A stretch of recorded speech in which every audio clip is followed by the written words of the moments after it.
Congrats. దేనికి Dubai పోయినందుక? మీ అత్త తల్లి కాబోతుంది 3వ నెల. నో! ఏమిటండి మీరు మాట్లాడేది? ఎందుక మాట్లాడి నువ్వు? నేనేమో పిల్లలు లేక ఎక్కని మెట్టు లేదు, మొక్కని దేవు లేడు. గీ వయసులో గిదేంది? చిచ్చి, మీరు సిగ్గుపడకండి, చచ్చిపోవాలనిపిస్తుంది. Thank you doctor. ఏంటి మమ్మీ ఎవడీడు? పోసావా, బరువు పనులు ఎక్కకు, ఆరోగ్యం మంచిగా చూసుకో. కరీంనగర్లో ఒక దవాఖాన ఉంది, నేను చెప్తా, అక్కడికి పోయి చూయించుకోండి. అమ్మా నువ్వు మీ అత్తకి ఏం పని చెప్పకు, ఆమె జర మంచిగా ఉల్లాసంగా చూసుకో. అదే చెప్తున్నా అమ్మా, నేను వస్తా మరి.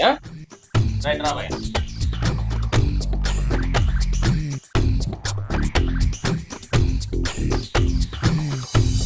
ఏందే పెద్ద పీట లెక్క చూస్తాను, కొడతావా ఏంది?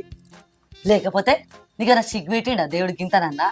సావదాలకు వచ్చినావు గిదేంది? మానం ఉండాలి ఇద్దరికి కొంచెం అన్నా.